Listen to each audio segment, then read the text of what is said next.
Com certeza nós estamos vivendo um dos momentos mais importantes da história. O que está prestes a acontecer, e a previsão é que isso não demore muito a acontecer, vai mudar a história da América Latina e do mundo para sempre. E eu vou estar trazendo essa informação para você como um otimista de que isso realmente irá acontecer. Eu estou já alguns editoriais falando dessa ação do Marco Rubio, né? Essa matéria é do América TV, tá? Marco Rubio justificou, né, a ação de tropas no Caribe. Assim, busca frear cartel de Los Soles nos Estados Unidos. Mas será que a história é sobre um cartel de drogas?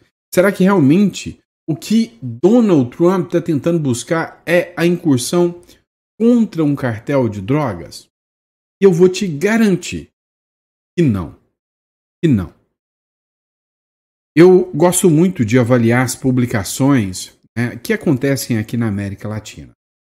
Tem um advogado, jornalista, ativista venezuelano, que é exilado, né, e uma das figuras da língua hispânica, né, do espanhol, com certeza uma das figuras mais influentes do Twitter do mundo, é o Emanuel Rincón, advogado, jornalista. Ele fez essa publicação. E aqui talvez, você consiga entender o tamanho, mas o tamanho do que ainda está por acontecer em toda a América Latina. Olha só. Se o presidente Donald Trump conseguir liberar a Venezuela, Cuba, do comunismo, significaria a maior vitória geopolítica dos Estados Unidos em décadas. Lideraria o reordenamento a um continente fortemente pró-americano. E os republicanos nunca mais perderão um voto dos hispânicos. Só presta atenção no que eu estou te falando agora. Os tempos estão mudando. A Europa não vai estar preocupada nas ações e incursões dos Estados Unidos, não. Os Estados Unidos já fizeram um teste, já puxaram uma corda. Quando o Irã, lá naquela região cheia de conflitos, resolveu falar grosso, os Estados Unidos veio e agiu. E um silêncio pairou sobre o mundo. Como a ONU, os demais países iriam se posicionar. China ia confrontar os Estados Unidos, a Rússia, e o silêncio pairou no ar e os aliados parabenizaram os Estados Unidos. E ali o Donald Trump entendeu. Ninguém está afim de caçar briga comigo. Ou seja, o Donald Trump é um estrategista nato. A Europa está com medo demais da Rússia para confrontar os Estados Unidos. Muito menos porque eles dependem das armas dos Estados Unidos. Então o Donald Trump fez a testagem necessária para saber: e se eu for para cima do Maduro? E se eu entrar lá dentro? E se eu chutar o traseiro gordo do bigodudo do Maduro? O mundo vai me abandonar ou vai estar comigo? Pois é uma aposta que o Donald Trump faz. E todos os sinais até agora é que está todo mundo doido para que isso aconteça. Resumindo, o Donald Trump vai limpar a América do comunismo. Vai começar com Venezuela. E o pavor vai ser tão grande, mas tão grande, que nós teremos eleições, né? O Equador já declarou apoio irrestrito aos Estados Unidos, inclusive disse que declarou o cartel de Los Soles e ditador Maduro como terroristas. Deu apoio. Milei também. O Paraguai já está sendo treinado pelo FBI na fronteira da Tríplice Aliança do Brasil. Ou seja, nós estamos tendo a nossa própria, né, guerra mundial, ou melhor, guerra continental aqui. Ou seja, o Donald Trump está disposto a limpar, de uma vez por todas, o comunismo todo aqui da América do Sul. E com isso, todos os votos de descendentes hispânicos. Minha irmã mora lá há 20, 30 anos na Flórida. Meus tios, meus primos. Não tem um que não vota no Donald Trump. E se o Trump fizer isso, não tem um que não votará mais no Partido Republicano.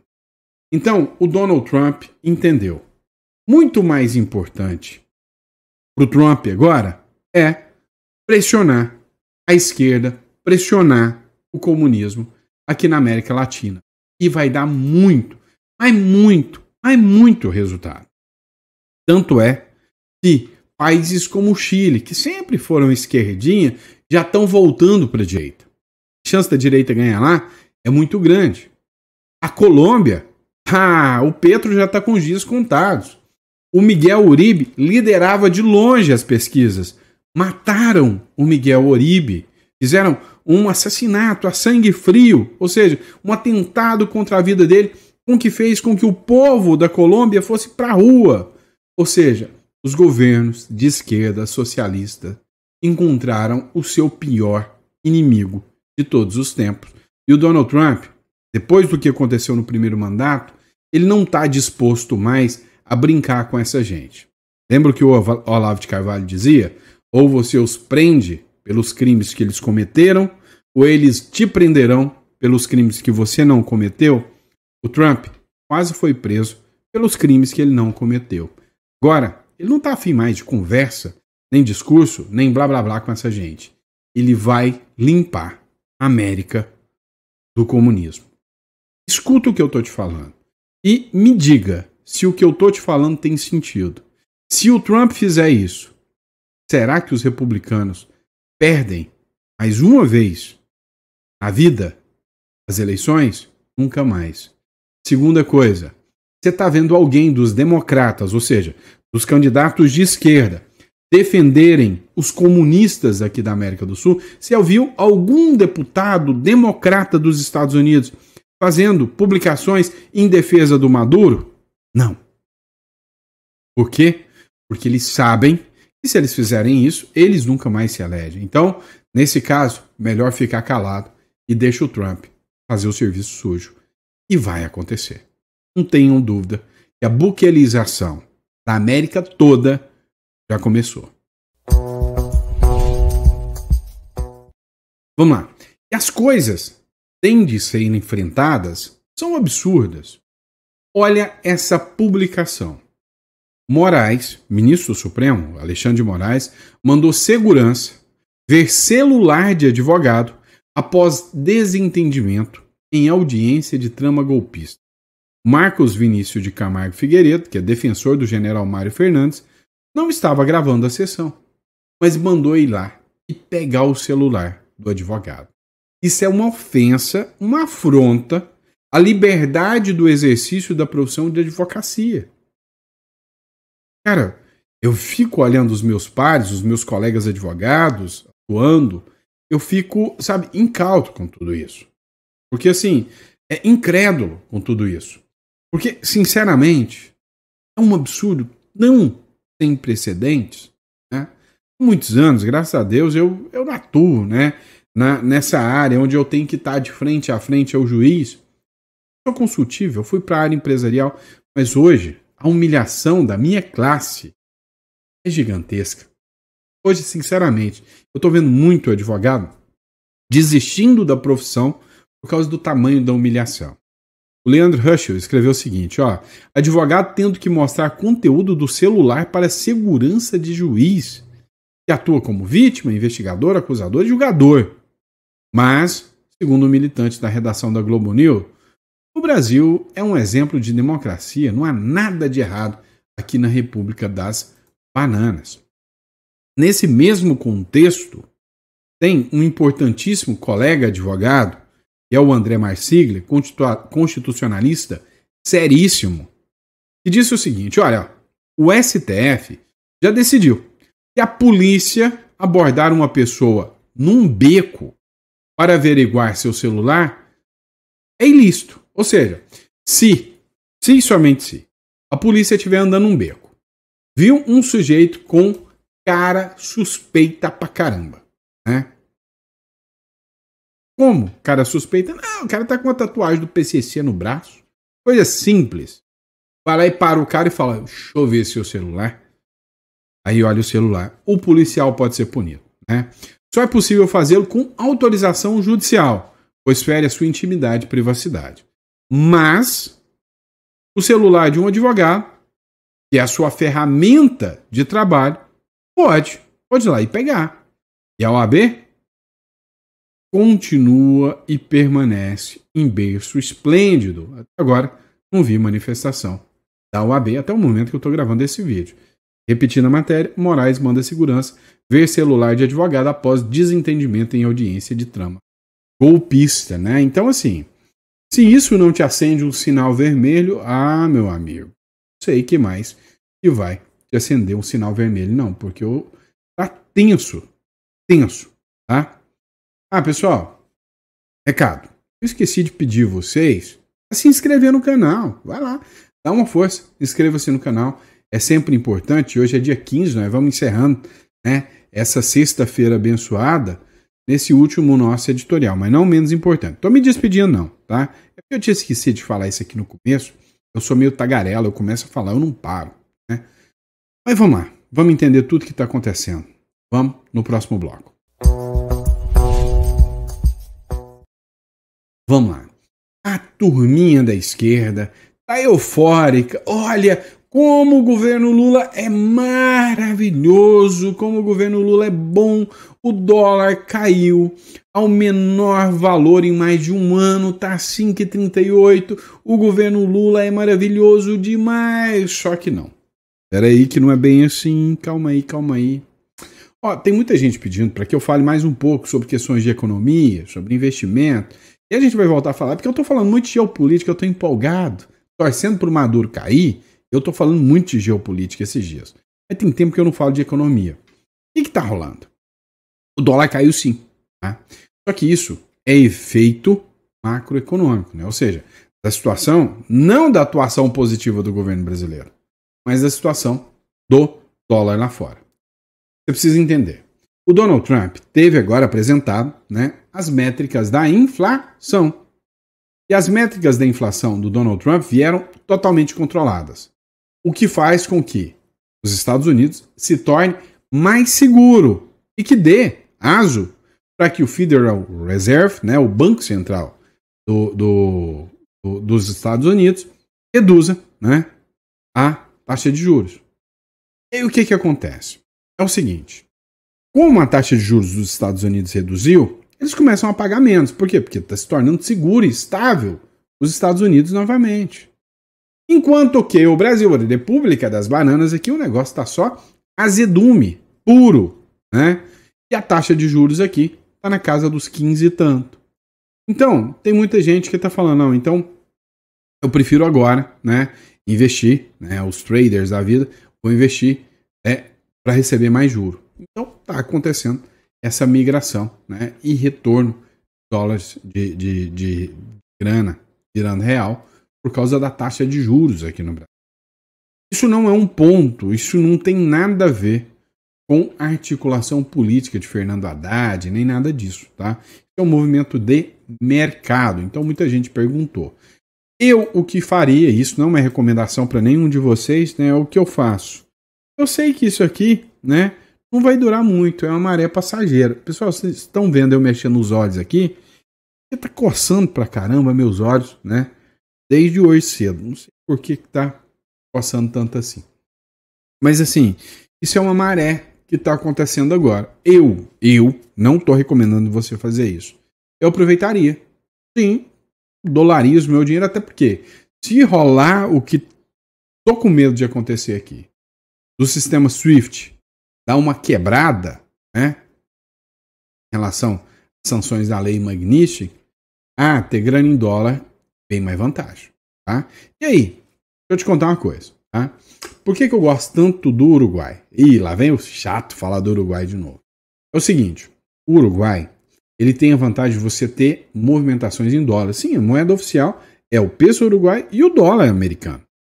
Então, você atravessa a fronteira daqui para o Brasil, abre uma conta bancária em dólar, que é muito mais fácil abrir uma conta bancária no Uruguai do que no Paraguai. É difícil o Paraguai.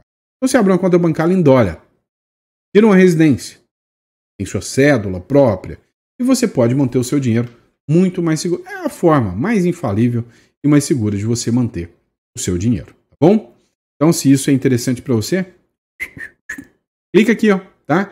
Na descrição, tá logo aqui abaixo o contato. Você entra em contato. E aí, se for holding, o seu interesse, ou se for imigração, você clica no link correspondente. Bom, bora para a próxima. Olha só, o pessoal da revista Oeste fez uma publicação da qual ele chama de bomba atômica financeira. Eu achei interessante isso aqui. Dá uma olhada, onde é o Constantino aqui, ele fala o seguinte, ó, bomba atômica financeira. O Constantino explica como os ministros do STF estão lascados, né?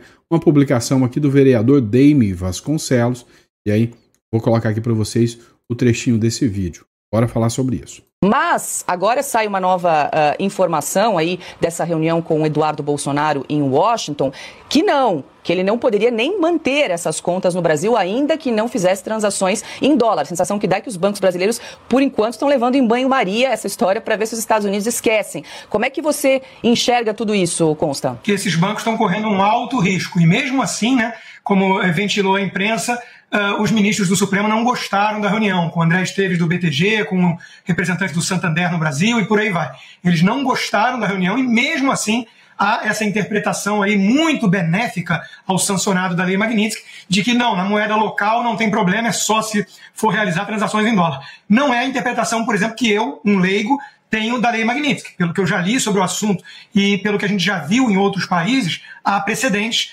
de que não é esse o intuito da Lei Magnitsky.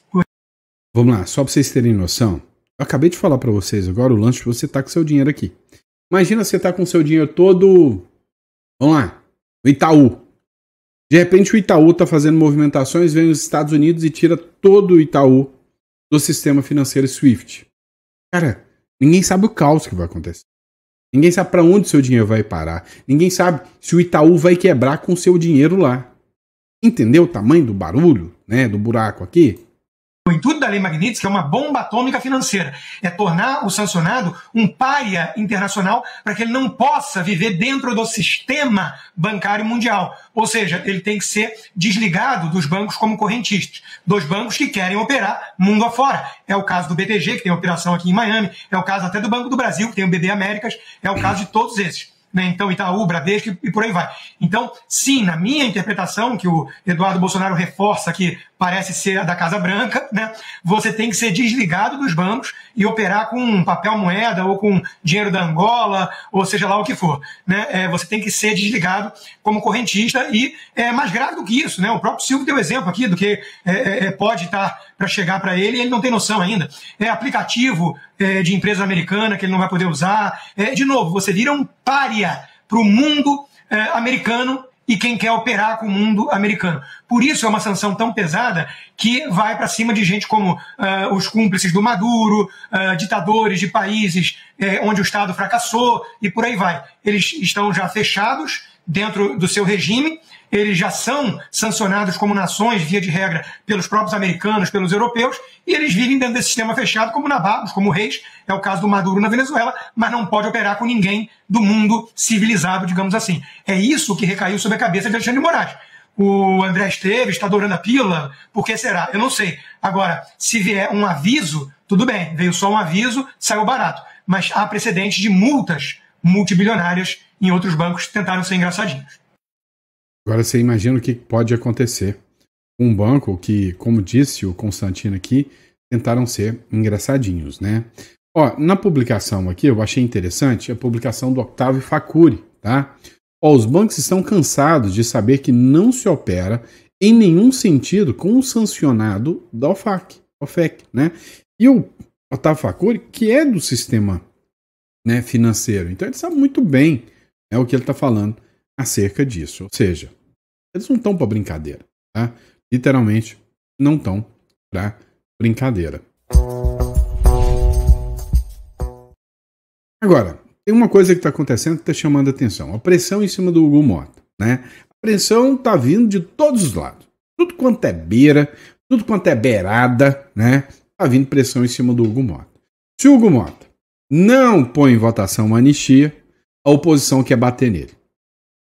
Se ele põe em votação uma anistia, o Moraes quer bater nele. E o cacete do Moraes é mais forte do que o da oposição, por enquanto.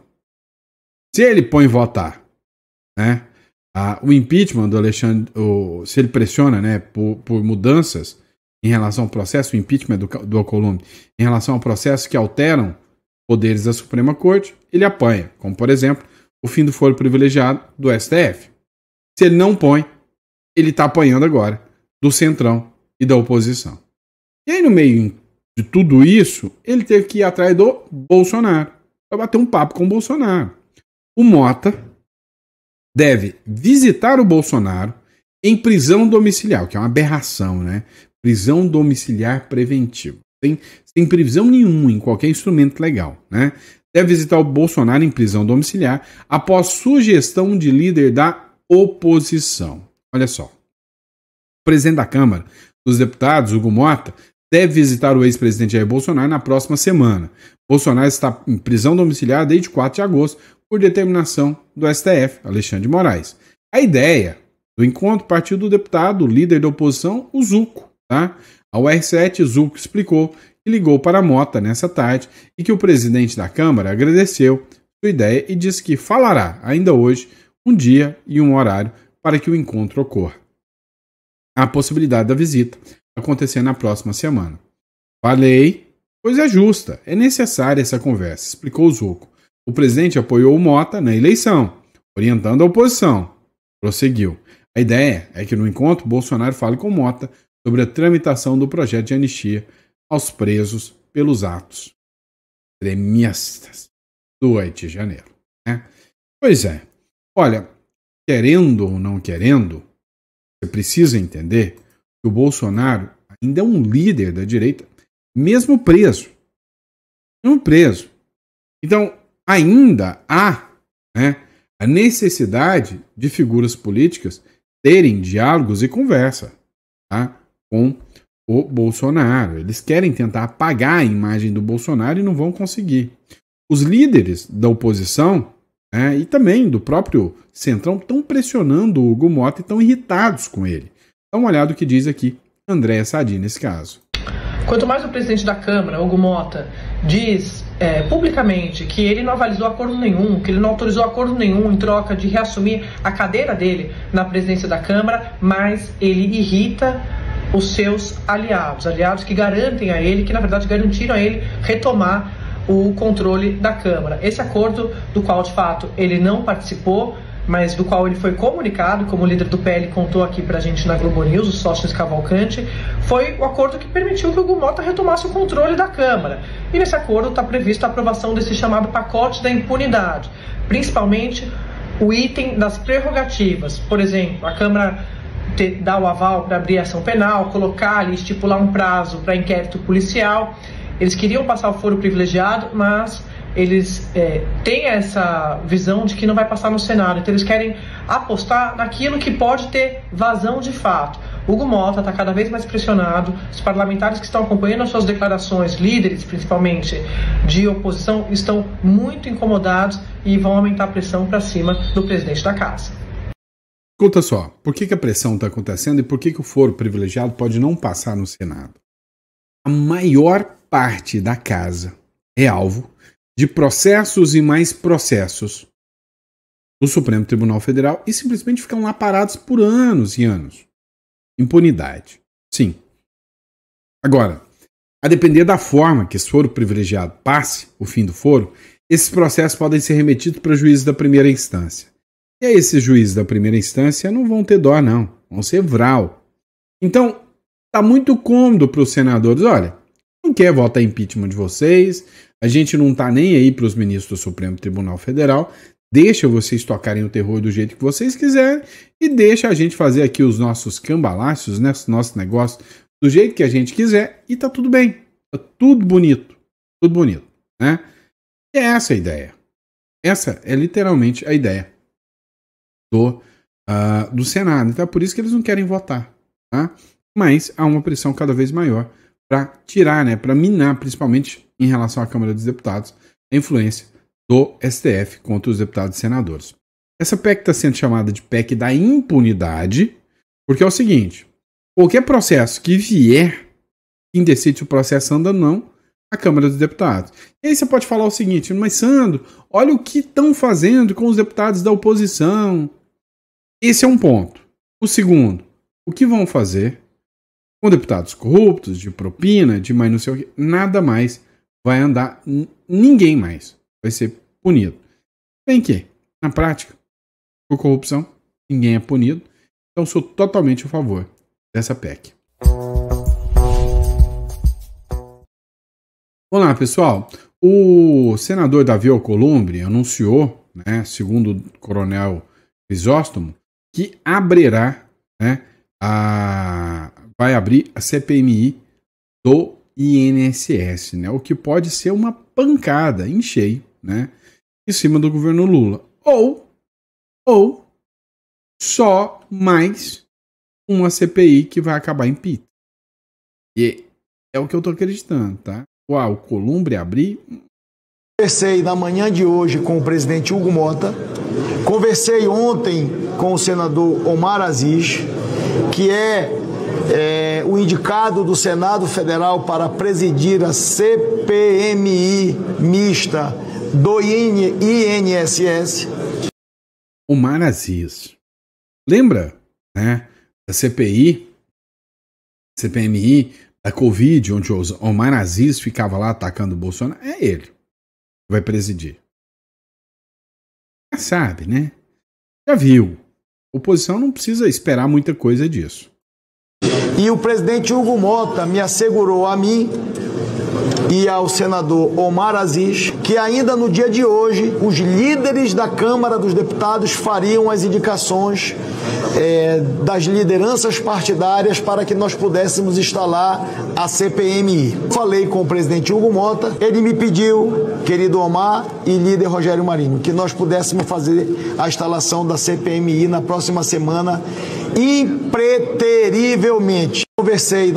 Vamos lá. O coronel Crisóstomo publicou o seguinte: o presidente do Senado, Davi Alcolumbre, diz que irá instalar a semana que vem a CPI do INSS, que é o do roubo dos aposentados.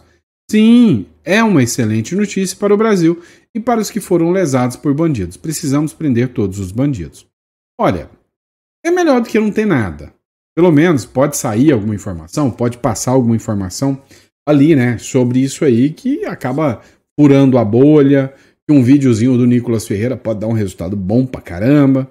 Então, pode ser isso. Mas o resultado de texto final de CPMI devia chamar CPITSAI, né? Porque é isso que vai acontecer.